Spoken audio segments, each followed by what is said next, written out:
আসসালামু আলাইকুম। Sixth banking professional exam 2025 first part, JAIBB junior associate of institute of bankers Bangladesh এর subject code 101, subject name monetary and financial system. এটাকে সংক্ষেপে MAFS বলা হয়।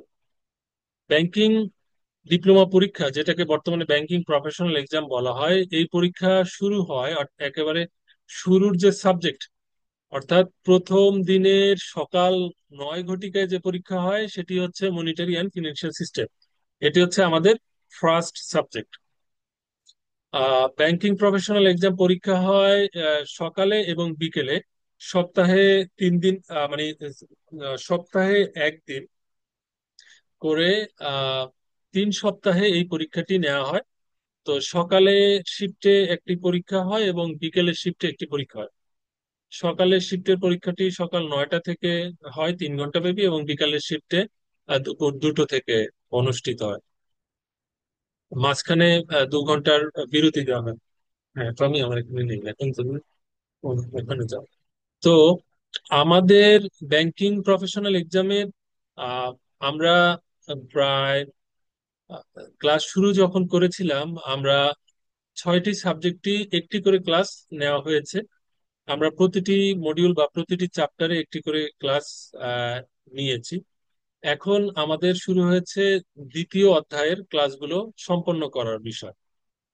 Monetary and financial সিস্টেমে IBB বা ইনস্টিটিউট অফ ব্যাংকার্স বাংলাদেশ একটি স্টাডি ম্যাটেরিয়াল দিয়েছে, সেটি আপনারা সংগ্রহে রাখতে পারবেন, অথবা আমার কাছ থেকেও আপনারা এই স্টাডি ম্যাটেরিয়ালটি সংগ্রহ করতে পারবেন। এই বইটি ইংরেজিতে করা, তবে আমরা চাইলে ব্যাংকিং প্রফেশনাল এক্সাম বাংলাতেও দিতে পারবো, আবার ইংরেজিতেও দিতে পারবো। আমি রাজীব খান, আপনাদের সাথে যুক্ত আছি। মনিটারি অ্যান্ড ফিনান্সিয়াল সিস্টেম এর মডিউল বি তে আমরা যে বিষয়গুলো শিখব তা হলো পেমেন্ট সিস্টেম। পেমেন্ট সিস্টেম এর বাংলা হচ্ছে পরিশোধ পদ্ধতি। Evolution of the payment system. Evolution of the payment system, এটা হচ্ছে আমাদের যে টাকা পরিশোধের যে পদ্ধতি রয়েছে তার যে বিকাশ, সময়ের সাথে সাথে যে উত্তরোত্তর উন্নতি সাধন হয়েছে, সেটা হচ্ছে evolution of payment system. Advantages and disadvantages of different payment methods. টাকা পরিশোধ করার যে বিভিন্ন মাধ্যম রয়েছে, কোন মাধ্যমের কি সুবিধা এবং কোন মাধ্যমের কি অসুবিধা, অ্যাডভান্টেজ কি ডিসঅ্যাডভান্টেজ কি, এই বিষয়েও এই অধ্যায়ে আমরা জানবো। Evolution and growth of Bangladesh payment system. বাংলাদেশে অর্থ লেনদেন বা টাকা পরিশোধের যে ব্যবস্থা রয়েছে তার বিকাশ এবং তার প্রবৃদ্ধি, এগুলোকে আমরা যদি বাংলায় বলি তাহলে হচ্ছে পরিশোধ ব্যবস্থা, পরিশোধ ব্যবস্থার বিকাশ, বিভিন্ন পরিশোধ পদ্ধতির সুবিধা এবং অসুবিধা, বাংলাদেশের পরিশোধ পদ্ধতির বিকাশ এবং প্রবৃদ্ধি। এইখানে যদি ব্যাংকিং মানে মনিটারি অ্যান্ড ফিনান্সিয়াল সিস্টেমকে আমরা বাংলায় বলি, এটি দাঁড়ায় মুদ্রা ও আর্থিক পদ্ধতি। আমাদের প্রথম অধ্যায়ের ক্লাসটি আমাদের লার্ন উইথ খান ইউটিউব চ্যানেলে আছে, আপনারা সেখান থেকে দেখে নিতে পারবেন। এবং প্রথম অধ্যায়ের সাথে দ্বিতীয় অধ্যায়ের সামঞ্জস্যতা এবং ধারাবাহিকতা রয়েছে, অর্থাৎ প্রতিটি চ্যাপ্টার বা প্রতিটি মডিউল তার পূর্ববর্তী মডিউলের সাথে ইন্টারলিঙ্কড। এমন করেই আইবিবি এই সিলেবাসটি সাজিয়েছে।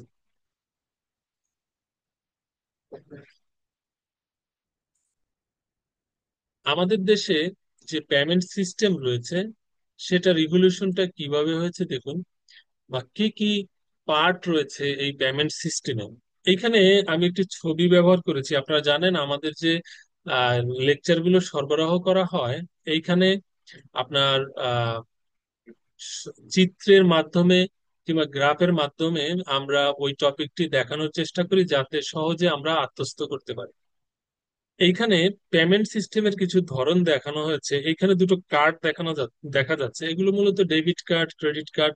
আমরা সচরাচর বলি ATM card, master card, visa card, যে যেই ব্যাংক থেকে এই কার্ড ব্যবহার করে, এটি একটি মেশিন উপরে, এটি কিন্তু পস মেশিন। আপনারা যেমন দেখবেন সুপার শপে বা বা বড় কোনো রেস্টুরেন্টে আমরা যখন আহ, খাবার খাই কিংবা কোনো শপিং মলে কেনাকাটা করি, আমরা এই পস মেশিনে আমাদের এই কার্ডটা পাঞ্চ করে আমরা আমাদের টাকা দিয়ে থাকি। এইটা হচ্ছে আপনার কিউআর কোড। আপনি দেখবেন বিভিন্ন দোকানে বিকাশ, নগদ বা রকেট যারা ব্যবহার করে বা যাদের এজেন্ট নাম্বার আছে, তারা একটা কিউআর কোড দোকানের সামনে ঝুলিয়ে রাখে। আপনি আপনার মোবাইলটা স্ক্যান করে আপনি টাকা পরিশোধ করতে পারবেন, ক্যাশ আউট করতে পারবেন, সেন্ড সেন্ড মানিও করতে পারবেন। উপরে দেখা যাচ্ছে মানে হাতের মুঠোয় দেখা যাচ্ছে একটি মোবাইল, স্মার্টফোন। এই মোবাইল ফোনের মাধ্যমেও আমরা বিভিন্ন ব্যাংকের ওয়ালেট ব্যবহার করে পেমেন্ট সম্পাদন করতে পারি। এই অধ্যায়টা মূলত হচ্ছে আমাদের দৈনন্দিন জীবনে যে পেমেন্ট কার্যক্রম হয় তার ভিত্তিতেই এই অধ্যায়টা সাজানো হয়েছে একেবারেই আমাদের, অর্থাৎ আহ, আমরা এর সাথেই সাধারণত জড়িত। সেটাই হচ্ছে ব্যাংকিং ডিপ্লোমা পরীক্ষায় আমাদেরকে লিখতে হবে।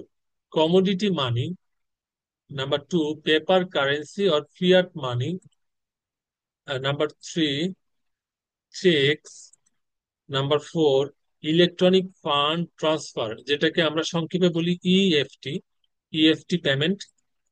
Number five credit or debit card payment. Number এটা এই যে যেটা ডেবিট কার্ড অথবা ক্রেডিট কার্ড, এটা মূলত ইএফটির আওতাধীন, মানে ইলেকট্রনিক ট্রান্সফার সিস্টেমেরই একটি অংশ। এরপরে আছে এসিএস, এতে হচ্ছে অটোমেটেড সিতে ক্লিয়ারিং এইস হাউস। আপনারা একটি শব্দ শুনে থাকবেন নিকাশ ঘর, যারা আসলে কমার্স ব্যাকগ্রাউন্ডের। নিকাশ ঘর বলতে হচ্ছে ক্লিয়ারিং হাউস। এটা একসময় ম্যানুয়ালি করা হতো, নিকাশ ঘরটা সম্পাদন হয় বাংলাদেশ ব্যাংকের মাধ্যমে।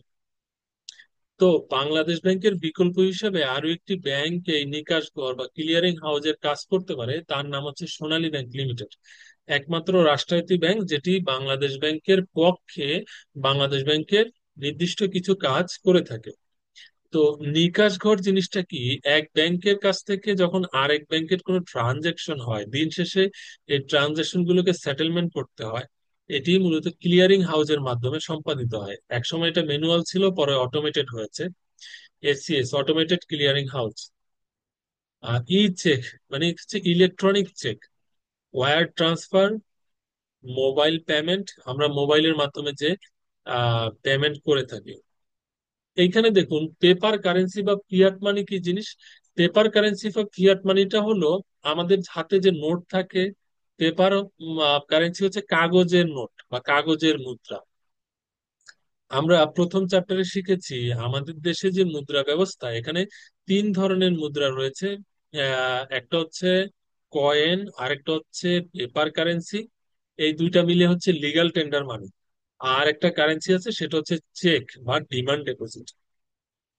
এইখানে যে আইটেম মানে বিষয়গুলো লেখা হয়েছে, এগুলোর মাধ্যমে আমরা মূলত পেমেন্ট করি। আমরা যখন কোনো প্রকার ট্রানজেকশন করি, এর যে কোনো একটি উপায়ে আমরা টাকাটা দিয়ে থাকি।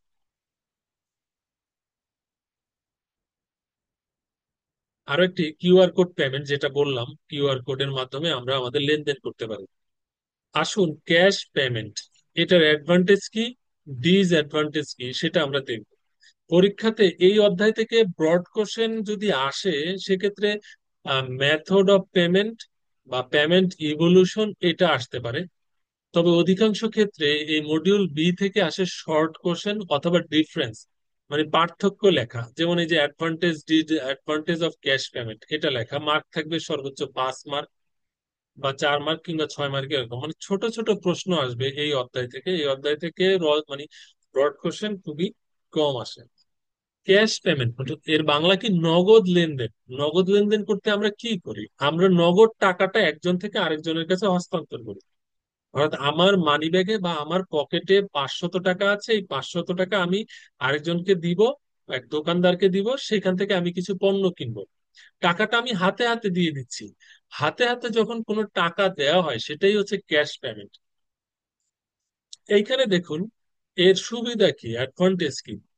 Most common and easiest form of payment, মানে আমাদের যত ধরনের পরিশোধ পদ্ধতি রয়েছে টাকা লেনদেনে, সবচেয়ে মানে এটাকে বলা হয় সহজ এবং সবচেয়ে সাধারণ, সর্বজন স্বীকৃতভাবে এই পেমেন্ট সিস্টেমটা ব্যবহার হয়। আপনি ধরেন মানে খুচরা কোনো কিছু ক্রয় করছে, আপনি সবজি ক্রয় করবেন, আপনি তো ওখানে আসলে ইলেকট্রনিক সিস্টেমে লেনদেন করতে পারবেন না যদি সেটা আমাদের সবজি বাজার থেকে হয়। আবার সুপার শপ থেকে ক্রয় করলে সেটা ভিন্ন বিষয়। তো আমরা দৈনন্দিন যা লেনদেন করি, যদি ছোটখাটো লেনদেন হয়, এগুলো সাধারণত আমরা ক্যাশেই করে থাকি, ক্যাশ পেমেন্ট। ইলেকট্রনিক সিস্টেম বা ডিজিটাল প্ল্যাটফর্মের যে ট্রানজেকশন, সেগুলোর তো আবির্ভাব হয়েছে হয়তো মানে গত 20 থেকে 25 বছর যাবত। তার আগে আমাদের যত পেমেন্ট সিস্টেম, এর ম্যাক্সিমামে ছিল ক্যাশ পেমেন্ট। এই জন্য এটাকে বলা হয় কমন এবং easiest form. Number two, many customers expect cash payment. মানে অনেক কাস্টমার আশা করে যে পেমেন্টটা ক্যাশে হোক। হ্যাঁ, অনেকে চেকে পেমেন্ট করুক এটা আবার চায়ও না। কেন? কারণ ওই চেকটা ভাঙানোর জন্য তার ব্যাংক অ্যাকাউন্টে আবার সেটাকে জমা দিতে হয়, সেটা ক্লিয়ারেন্স করার জন্য সময়ের প্রয়োজন হয়। কিন্তু যদি হাতে নগদ টাকা দিয়ে দেওয়া হয় তাহলে তার জন্য সুবিধা হয়। এই কারণে অনেক গ্রাহক চায় পেমেন্টটা যেন ক্যাশে হয়। Number three, you will not have to pay any fees for cash payment. আপনারা যদি ক্যাশে কোনো ট্রানজাকশন করেন, আপনাদেরকে কোনো ফি দিতে হবে না। ধরেন আপনি যদি বিকাশে ট্রানজেকশন করেন, আপনাকে প্রতি হাজারে কিন্তু ফি দিতে হবে। আপনি যদি নগদে ট্রানজেকশন করেন, ফি দিতে হবে। শুধু বিকাশ নগদ কেন, আপনি যদি কার্ডের মাধ্যমে ট্রানজেকশন করেন, সেখানেও কিন্তু ট্রানজেকশন চার্জ আছে। বাট ক্যাশ পেমেন্ট করলে আপনার কোনো ট্রানজেকশন করার জন্য ফি বা চার্জ দিতে হবে না। এগুলো অ্যাডভান্টেজ। এবার আসি আমরা ডিসঅ্যাডভান্টেজ কি। Customers do not want to make large purchases with cash. মানে আপনি কিন্তু নগদ টাকায় বড় বড় লেনদেন করতে চাবেন না। ধরেন আপনি একটা ফ্ল্যাট ক্রয় করবেন, তো ফ্ল্যাটের মূল্য হচ্ছে যে 50 লক্ষ টাকা। একটু বড় সাইজের হলে আরো বেশি, 1 কোটি টাকা বা 80 লক্ষ টাকা। তা আপনি কি 1 কোটি টাকা সাথে করে নিয়ে ফ্ল্যাটের যার কাছ থেকে ক্রয় করবেন তার কাছে টাকা দিবেন? দিবেন না। আপনি চাবেন এই টাকা ব্যাংকিং চ্যানেলের মাধ্যমে দেওয়ার জন্য। কেন? কারণ এতগুলো টাকা সাথে করে চলাফেরা করাও নিরাপদ না, বিপজ্জনক। এই কারণে কাস্টমাররা বড় ট্রানজেকশন ক্যাশে করতে চায় না। আবার আপনি এই ফ্ল্যাট যে ক্রয় করবেন, আপনাকে তো দলিল রেজিস্ট্রেশন করতে হবে, সাবকবলা দলিল রেজিস্ট্রেশন করবেন। আপনাকে রেজিস্ট্রি অফিসে যেতে হবে। তো রেজিস্ট্রেশন করার জন্য যে খরচ, এটাও আপনি অনেক ক্ষেত্রে কি করবেন, হাতে মানে সাথে করে নিয়ে যাবেন না। 7 থেকে 8 লক্ষ টাকা খরচ হয়, বা কোন ফ্ল্যাটের মূল্য বেশি হলে আরো বেশি টাকা খরচ হয় রেজিস্ট্রেশন পারপাস। এই টাকাগুলো মানুষ চায় সেটা যেন ব্যাংকিং চ্যানেলের মাধ্যমে সম্পাদন করা যায়। তো কাস্টমার্সরা স্মল ট্রানজাকশন হলে ক্যাশে করে, বাট লার্জ ট্রানজাকশন তারা ক্যাশে করতে চায় না। Storing cash at home or business is dangerous.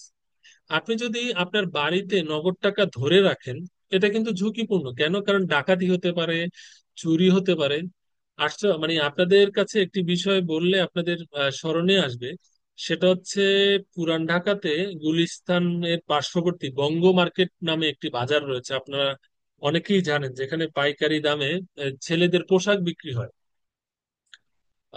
তো আমরা যখন ইউনিভার্সিটিতে ছাত্র ছিলাম, অনেক সময় বিকেলে হাঁটতে হাঁটতে এই বঙ্গ মার্কেট বা পুরান ঢাকার বিভিন্ন এলাকা, নিউ মার্কেট যাতায়াত করার সুবাদে এই জায়গাগুলো আমাদের পরিচিত।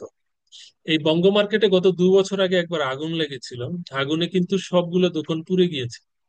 তো তৎকালীন সময়ে ব্যবসায়ীরা দাবি করেছে যে তখনকার সময়ে যিনি সিটি কর্পোরেশনের মেয়র ছিলেন, তিনি চেয়েছেন এই জায়গাটাকে পুনরায় বহুতল ভবন নির্মাণ করবে। এই বিষয়ে আমরা মানে আমি ব্যক্তিগতভাবে কনক্রিট কোনো মন্তব্য করতে চাচ্ছি না। বাট ফ্যাক্ট ইজ দ্যাট ওইখানে অগ্নিকাণ্ড সংঘটিত হয়েছে। তো সেইখানে ব্যবসায়ীদের পোশাক পরিচ্ছদ সব পুড়ে গেছে। আমরা পত্রিকা, ফেসবুক, টেলিভিশন, ইউটিউবে দেখলাম অনেক ব্যবসায়ীর তাদের ও যে সিন্দুক বা ড্রয়ারে যে টাকা থাকে সেই টাকাগুলোও পুড়ে গিয়েছে। এখন এখানে অনেক টাকাই ছিল। তো টাকা তো আসলে আজকালকার যুগে দোকানে রাখতে হয় না। দোকানে রাখার প্রয়োজন আছে? বা আমাদের এইখানে তো ম্যাক্সিমামই আমরা হাউস বিল্ডিং ফাইন্যান্স কর্পোরেশনের কর্মকর্তা। তবে কমার্শিয়াল ব্যাংকেরও কর্মকর্তা আছেন, তিনি ভালো বুঝবেন। সেটা হচ্ছে এখনকার সময়ে সিআরএম এর মাধ্যমে তো টাকা, মানে সরি, সিডিএম মানে ক্যাশ ডিপোজিট মেশিন আছে। আমাদের যেমন এটিএম বুথ আছে, পাশাপাশি এটিএম বুথে আমরা যেমন টাকা উত্তোলন করতে পারি, আমরা তো টাকা জমাও দিতে পারি। তো মার্কেট শেষে তো বাসায় যাওয়ার আগে ওই টাকাটা ব্যাংকের এটিএম যে বুথ থাকে ও বা সিডিএম মেশিন যে থাকে বুথ থাকে, সেখানে টাকা রেখে যেতে পারতো। তাহলে তো ওই ব্যবসায়ী টাকাটা আগুনে পুড়ে নষ্ট হতো না। তাহলে এটা হচ্ছে আমাদের ব্যাংকিং সিস্টেম বা আমাদের ফিনান্সিয়াল সিস্টেমের প্রতি না জানার বা অজ্ঞতার পরিণাম বলা চলে। যদিও দুর্ঘটনা তো বলে কয়ে আসে না, তারপরেও এমনটা কেন ঘটবে? এখনকার ডিজিটাল সিস্টেমে আমরা কেন নগদ টাকা, বেশি পরিমাণে টাকা আমার বাসায় রাখবো কিংবা আমার ব্যবসা প্রতিষ্ঠানে রাখবো? এটা যাতে না হয়, অর্থাৎ এটা একটা ডিসঅ্যাডভান্টেজ ক্যাশ পেমেন্টে। সেটা হচ্ছে যদি আমরা স্টোর করে রাখি ব্যবসা প্রতিষ্ঠানে বা বাড়িতে, সেটা আমাদের জন্য ঝুঁকিপূর্ণ। Number four, transporting cash is also risky. মানে টাকা আহ, নিয়ে যাতায়াত করা, মানে দূরপাল্লার কোনো বাসে করে বা লঞ্চে বা স্টিমারে যাতায়াত করার সময় আমরা যদি ব্যাগ ভর্তি টাকা নিয়ে মুভমেন্ট করি, সেটাও আমাদের জন্য ঝুঁকিপূর্ণ। তো ক্যাশ ট্রানজেকশন এটা এটা হচ্ছে অসুবিধা। আরেকটা জিনিস হচ্ছে counting money at the end of each day is time consuming. আমরা যদি দিন শেষে এই টাকাগুলোকে গণনা করি, মানে ম্যানুয়ালি বা হাতে হাতে টাকা গণনা করি, সেটাও কিন্তু এক ধরনের সময় সাপেক্ষ ব্যাপার ক্যাশ ট্রানজেকশন। এখন টেলার মেশিন থাকে ব্যাংকে, কিন্তু অনেক বড় ব্যবসা প্রতিষ্ঠান আছে যাদের আসলে টেলার মেশিন থাকে না। আপনি কারণ বাজারে এমন এমন দোকানদার আছে যাদের দৈনিক টার্নওভার বাংলাদেশে অনেক রেপুটেড কোম্পানির চেয়েও বেশি আছে, অথচ সে গ্রোসারির ব্যবসা করে, কিন্তু লেনদেন হয় অনেক বড় বড় অ্যামাউন্টের। তো এখন টেলার মেশিন তো সবার কাছে থাকে না, হাতে হাতে টাকা গুনতে হয়। যদি ওই টাকাটা ডিজিটাল প্ল্যাটফর্মে হতো, তাহলে তো তার আর হাতে গোনার সময়টা যেত না। এই বিষয়গুলো পরীক্ষায় আসে, ব্যাংকিং ডিপ্লোমা পরীক্ষায়, যে advantages and disadvantages of cash payment, এগুলো কিন্তু আক্ষরিক অর্থে আমরা কম বেশি সবাই বুঝি। এখন পরীক্ষার খাতায় আমাদের এটা একটু সুন্দর করে লিখা, যদি আমরা একটু লিখতে পারি তাহলেই পরীক্ষায় পাশ করা সম্ভব, উত্তীর্ণ হওয়া সম্ভব, এবং আমাদের পেশাগত জীবনে একটি সম্মানজনক অবস্থানে যাওয়াও সম্ভব। পরবর্তী টপিক, এটি হচ্ছে advantages and disadvantages of cheque. আমরা যে চেকে লেনদেন করি এর সুবিধা কি এবং এর অসুবিধা কি? এইখানেও একটা ছবি দেওয়া আছে। এইখানে একটা চেকের নমুনা দেওয়া হয়েছে। আহ এই চেকে দেখেন কি কি জিনিস থাকে। চেকে ডেট থাকে, তারিখ থাকে। আমাদের বাংলাদেশে তো একটা চেক যেই তারিখে ইস্যু করা হয় তার পরবর্তী 6 মাস পর্যন্ত এর কার্যকারিতা থাকে। চেকে অ্যাকাউন্ট হোল্ডারের নাম থাকে, কত টাকা লেনদেন হবে বা কত টাকা উইথড্র করা হবে, সেই টাকার পরিমাণটা অঙ্কেও লেখা থাকে, কথায়ও লেখা থাকে। এবং চেকের যিনি অ্যাকাউন্ট হোল্ডার তার সিগনেচার থাকে। ব্যাংক নিরাপত্তার জন্য এই এই চেকের পিছনের পাতায়ও সিগনেচার দিতে বলে। আমি সাধারণত ট্রানজেকশন করার সময় চেকের উল্টো পাতায় সিগনেচার দিয়ে ব্যাংকের কাউন্টারে প্লেস করি, কারণ জানি উনি ইয়ে করবে, বলবে যে আপনার একটা সিগনেচার পিছনে দেন। তো এইটা মানে ফ্রন্ট সাইডে আমাদের এই তথ্যগুলো থাকে, কোন ব্যাংকের চেক, কার্ড চেক, অ্যাকাউন্ট, কোন অ্যাকাউন্টের চেক, অ্যাকাউন্ট নাম্বার। এখনকার দিনে যে এমআইসিআর চেকে তো এমআইসিআর কি ম্যাগনেটিক ইন ক্যারেক্টার রিকগনিশন, অর্থাৎ যেই চেকটা মেশিন রিড করতে পারে, মেশিনে দিলে যেই চেকটা রিড করা সম্ভব, ওগুলি এমআইসিআর চেক বলি আমরা। এই এমআইসিআর চেকে account number, branch name, bank name, এগুলো অন্তর্ভুক্ত থাকে। তো আমাদের অ্যাকাউন্ট হোল্ডারকে কি করতে হয়? তারিখটা লিখতে হয়, টাকার পরিমাণ অঙ্কেও লিখতে হয়, কথায়ও লিখতে হয়, যাকে টাকা দিবে তার নাম লিখতে হয়, আর যদি নিজের হয় সেলফ লিখতে হয় এবং তার সাইন দিতে হয়। এই হচ্ছে চেক। এখন এই চেকে যে আমরা ট্রানজেকশন করি, এই ট্রানজেকশনের সুবিধা কি অসুবিধা কি সেটা একটু আমরা দেখি। অ্যাডভান্টেজ গুলো হচ্ছে customers can make more frequent purchase. আপনি কিন্তু এই চেকের মাধ্যমে অনেক লেনদেন করতে পারবেন। মানে অনেক লার্জ অ্যামাউন্টের ট্রানজেকশন এই চেকের মাধ্যমে করা সম্ভব। Number two, customers can make large purchases safely. আপনি মানে বড় লেনদেনও নিরাপদে এই চেকের, এক পাতার চেকের মাধ্যমে একটা বড় লেনদেন আপনি করতে পারবেন এবং নিরাপদে করা যাবে। Number three, you will not have to keep mass cash in your store. যদি আপনি চেকের মাধ্যমে লেনদেন করেন তাহলে তো আপনাকে নগদ টাকা রাখতে হয় না, সাথে নগদ টাকা রাখার প্রয়োজন নেই। You will not have to keep mass cash, এখানে মাস কেন বলা হচ্ছে, কারণ আমরা জানি এটা গ্রামাটিক্যাল বিষয়, কোন জায়গায় মেনি হবে কোন জায়গায় মাস হবে। যদি কাউন্টেবল হয় তাহলে হয় মেনি, আনকাউন্টেবল যদি হয় তাহলে হচ্ছে মাস। মাস ক্যাশ ইন ইউর স্টোর, এগুলো হচ্ছে আমাদের অ্যাডভান্টেজ। এবার আমরা যদি ডিসঅ্যাডভান্টেজ, আর একটা অ্যাডভান্টেজ আছে, সেটা হচ্ছে you will not have to pay fees to accept cheque. চেকে লেনদেন করার জন্য কিন্তু ফি দিতে হয় না। মানে আপনি যত টাকা ট্রানজাকশন করবেন তত টাকাই, এখানে কোনো ফির বিষয় নাই। ফিটা আসলে নগদ টাকাতেও কোনো ফি ব্যবহার হয় না, চেকেও ফি ব্যবহার হয় না। ফিটা ব্যবহার হয় কোথায়? ফিটা ব্যবহার হয় মূলত মোবাইল ফিনান্সিয়াল সার্ভিস যদি আপনি ব্যবহার করেন, কিংবা কার্ডের মাধ্যমে যদি ট্রানজাকশন করেন, এগুলোতে কিন্তু ব্যাংকের চার্জ দিতে হয়, ফি দিতে হয়, ট্রানজাকশন ফি। কিন্তু চেকের লেনদেন কিংবা ক্যাশের লেনদেনে এখানে কোনো ফি নেই।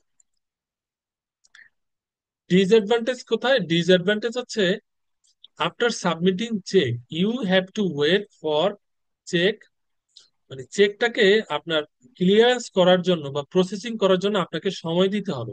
এটা কিন্তু একটা অসুবিধা।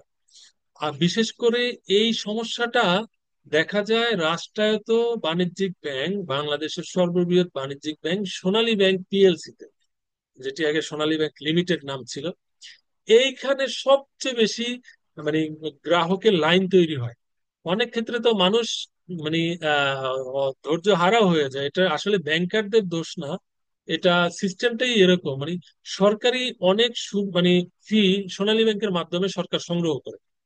তাতে হয় কি, সোনালী ব্যাংকের উপরে এই প্রেশারটা একটু বেশি থাকে গভর্নমেন্ট সিস্টেমের কারণে।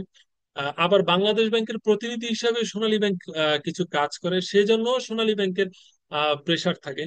তো কাউন্টারে গিয়ে আপনি চেক সাবমিট করে সেটা আপনার ক্যাশ করার জন্য আপনাকে কোনো কোনো বিজি ব্রাঞ্চে 15-20 মিনিট সময়ও অপেক্ষা করতে হয়। তো যারা আসলে একটু ওয়েলদি ক্লায়েন্ট বা আর্থিক সক্ষমতা সম্পন্ন, এরা আসলে এই পথে যেতে চায় না, বা ব্যাংকের লাইনে না দাঁড়িয়ে বিকল্প মাধ্যমে তারা ট্রানজাকশন করে। আর আরেকটা জিনিস হচ্ছে, আমরা যেমন আমরা হাউস বিল্ডিং ফাইন্যান্স কর্পোরেশন থেকে যখন মানে চেক দেই, হাউস লোনের টাকা তো আর আমরা ক্যাশে দেই না, তার অ্যাকাউন্ট মানে অ্যাকাউন্টে আমরা চেক দিয়ে থাকি। তো চেকটা যখন আমরা দেই, চেকটা কোথায় দেই? আমরা রেজিস্ট্রি অফিসে চেক দিই, অথবা দলিল, মর্টগেজ দলিল রেজিস্ট্রেশনের পরবর্তীতে ঋণ গ্রহীতা আমাদের ব্যাংকের ব্রাঞ্চে আসে, আমরা ব্রাঞ্চ থেকে চেক দিই। তো ঢাকা শহরের হিসাবে যদি বলি, বাংলাদেশে মানে ঢাকা শহরের প্রায় 22টা সাব রেজিস্ট্রি অফিস আছে। তেজগাঁও রেজিস্ট্রেশন কমপ্লেক্সে বাইরে আছে মিরপুর আরো দুটো রেজিস্ট্রেশন কমপ্লেক্স এর অফিস রয়েছে। তো সেইখান থেকে, তেজগাঁও থেকে রেজিস্ট্রেশনের কাজ সম্পাদন করে ব্যাংকে এসে, মানে ওই একই দিনে ব্যাংকে চেক প্লেস করা হয়ে ওঠে না। তাহলে প্লেস করে পরদিনে সকালে, যদি এর পরদিন আবার আপনার ফ্রাইডে স্যাটারডে হয়, তাহলে সে টাকা পেতে পেতে রবিবার সানডে লেগে যাচ্ছে। এটা একটা চেক প্রসেসিং এর এই সময়টুকু দিতে হয়, এটা একটা চেক ট্রানজাকশনের ডিসঅ্যাডভান্টেজ। আরেকটা বিষয় হচ্ছে, চেকে যদি আপনার ট্রানজাকশন হয়, এখানে একটা রিস্ক আছে, সেটা হচ্ছে ফেক চেক। অর্থাৎ যদিও এখনকার দিনে এমআইসিআর সিস্টেমে জাল জালিয়াতি করে চেকের লেনদেন করাটা অনেক কঠিন, তারপরেও জাল চেকও হতে পারে, এটা একটা ঝুঁকি। আর একটা ঝুঁকি আছে, সেটা হচ্ছে cheque may be dishonoured by bank if there is insufficient fund. যদি আপনার অ্যাকাউন্টে পর্যাপ্ত ফান্ড না থাকে, তাহলে ব্যাংকের কাছে চেক প্লেস করলে ব্যাংক কিন্তু টাকা দিবে না। এটাও কিন্তু একটা প্রবলেম। তো এই প্রবলেম গুলা আমাদের ফেস করতে হয়। কখন ফেস করতে হয়? চেকের ট্রানজাকশন করা। এই তৃতীয় সমস্যাটা, এই যে চেক ডিজনারের প্রবলেমটা, বিশেষ করে ফটকা মানে কি বলে, ফটকা কারবারি লোক অথবা প্রতারক ব্যক্তি যারা থাকে তাদের ক্ষেত্রে এটা হয় দেখবেন। অনেক সমাজে অনেকের কাছ থেকে সে টাকা নিয়ে বেড়াচ্ছে, বলে বেড়াচ্ছে আমি তো অমুক জায়গায় চাকরি করি, আমি সেখান থেকে স্যালারি পাচ্ছি, আপনাকে চেক দিয়ে দিচ্ছি, এই দেখেন আমার স্যালারি অ্যাকাউন্টের চেক।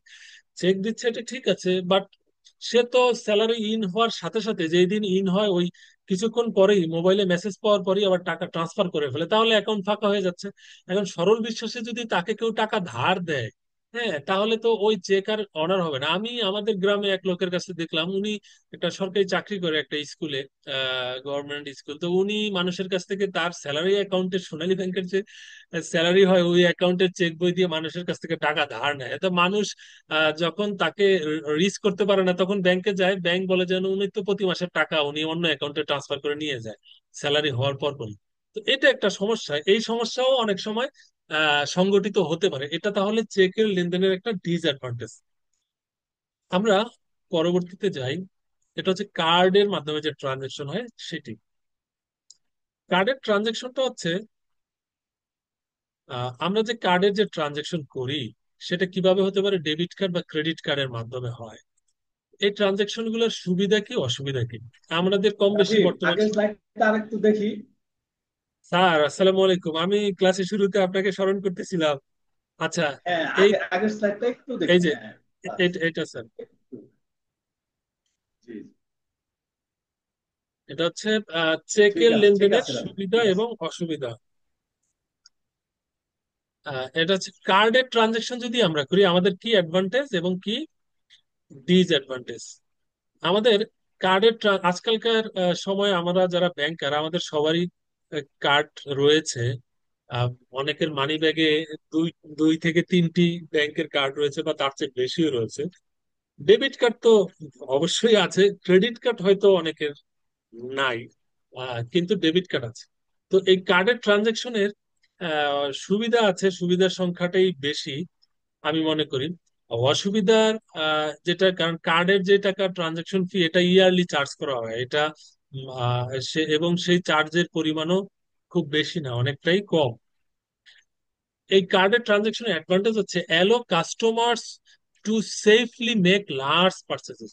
বড় ধরনের লেনদেন করার ক্ষেত্রে কার্ড কিন্তু অনেক হেল্প করে। কার্ড এতটাই হেল্পফুল, সেটা চেকের চেয়েও বেশি হেল্পফুল। কারণ চেক যদি মানে হাতের কি বলে এটাকে, মানে বিশেষ করে বিআরআর চেক যেগুলো থাকে এগুলো তো মানে নিজের কাছ থেকে যদি হারিয়ে যায় তাহলে যে পাবে সে ব্যাংকে প্লেস করলেই টাকা তুলে নিতে পারবে। যদি অ্যামাউন্ট একটু ছোট হয়, অ্যামাউন্ট বেশি হলে ব্যাংক অনেক সময় মানে অ্যাকাউন্ট হোল্ডারের সাথে কথা বলে তারপরে চেকের টাকা দেয়।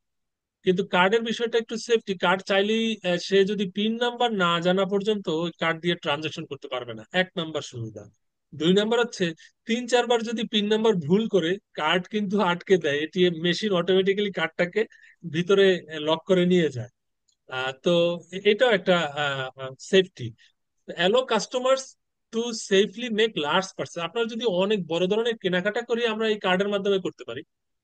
আবার আমরা যখন দূর দূরান্তে যাতায়াত করি আমরা নগদ টাকা নিই না, আমাদের মানি ব্যাগে কার্ড থাকে বা ওয়ালেটে কার্ড থাকে, এই কার্ডের মাধ্যমে আমরা যেই জায়গায় যাই সেইখানে এটিএম বুথ থেকে টাকা উত্তোলন করে আমরা ট্রানজাকশন করি। Number two, can be quicker and more convenient for customers. Quicker মানে হচ্ছে দ্রুত কাজ করা যায়। মোর কনভিনিয়েন্ট হচ্ছে কি, খুব অধিক সুবিধাজনক ভাবে, অর্থাৎ কাস্টমাররা খুব দ্রুত এবং সুবিধাজনক ভাবেই কার্ডের মাধ্যমে লেনদেন করতে পারে। ব্যাংকে টাকা উত্তোলনের জন্য কিন্তু জ্যাম হয়, বা দীর্ঘক্ষণ সিরিয়ালে বা লাইনে দাঁড়াতে হয়। কিন্তু কার্ডের জন্য এটিএম বুথে কিন্তু আপনার এত লাইন নেই। মানে বর্তমান সময়ে সকল কমার্শিয়াল ব্যাংকেরই এটিএম বুথ আছে, বিভিন্ন গুরুত্বপূর্ণ স্পটে এটিএম মানে মেশিন বসানো থাকে। একটা বুথের ভিতরে তো বিশেষ করে ডাচ বাংলা ব্যাংকের তো ফাস্ট ট্র্যাক যেগুলো সেগুলোতে তো চারটা পাঁচটা করে মেশিন বসানো থাকে। খুব সহজেই ট্রানজাকশন করা মানে টাকা উত্তোলন করা যায় বা লেনদেন করা যায়।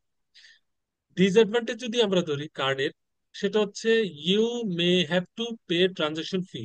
এটা মে লিখেছি কারণ বইতে মে লিখেছে তো তাই। আমি আইবিবির স্টাডি ম্যাটেরিয়ালটাকে ফলো করি। বাট কার্ডের ট্রানজেকশন করলে ফি তো দিতে হবে, এটা মাস্ট, এতে কোনো সন্দেহ নেই, মানে প্রতি ট্রানজেকশনে ফি দিতে হবে। নর্মালি হচ্ছে আমি তো দেখি যে নিজ ব্যাংকের কার্ড হলে 10 টাকা প্রতিবার পাঞ্চ করলে কেটে রাখে, অন্য ব্যাংকের মাধ্যমে, অন্য ব্যাংকের কার্ডের মাধ্যমে হলে সেটা 15 টাকা করে রাখে। এক এক ব্যাংক এক এক ভাবে চার্জ করে, প্রতিবার পাঞ্চ করলে এই টাকাটা, মানে ট্রানজাকশন করলে এই টাকাটা দিতে হবে। You will need to purchase a device. এই কার্ডের মাধ্যমে ট্রানজাকশন করতে গেলে আবার ডিভাইসও রাখতে হয়। যেমন আপনারা একটি দেখবেন যে পস মেশিন বলে, POS, POS, point of sale বলা হয় এটাকে। এই এই মেশিনটা থাকে কিন্তু মূলত সুপার শপে।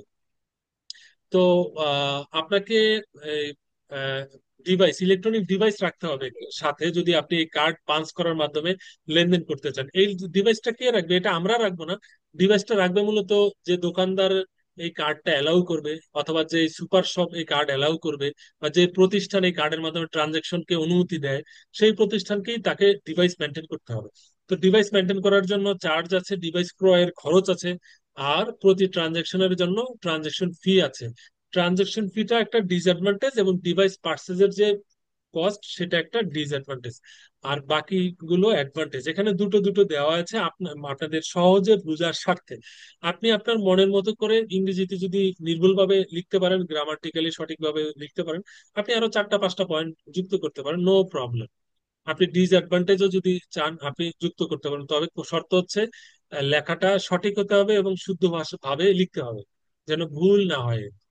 আচ্ছা, পরবর্তী বিষয়, এইখানে আমরা দেখব advantages and disadvantages of debit card, credit card.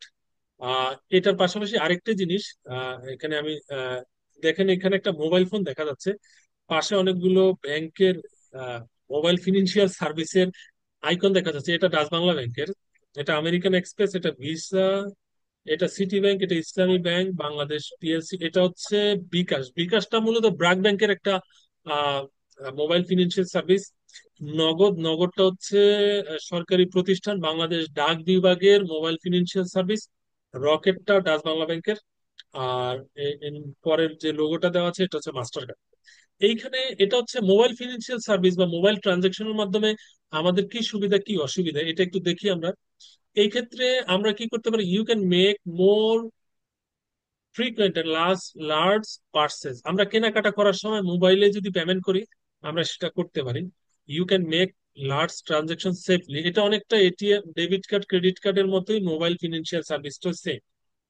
Disadvantage হচ্ছে you have to pay transaction fee. প্রতিবার বিকাশ ক্যাশ আউট করার জন্য কিন্তু ট্রানজাকশন ফি আছে, আবার সেন্ড মানি করার জন্য ট্রানজাকশন ফি আছে।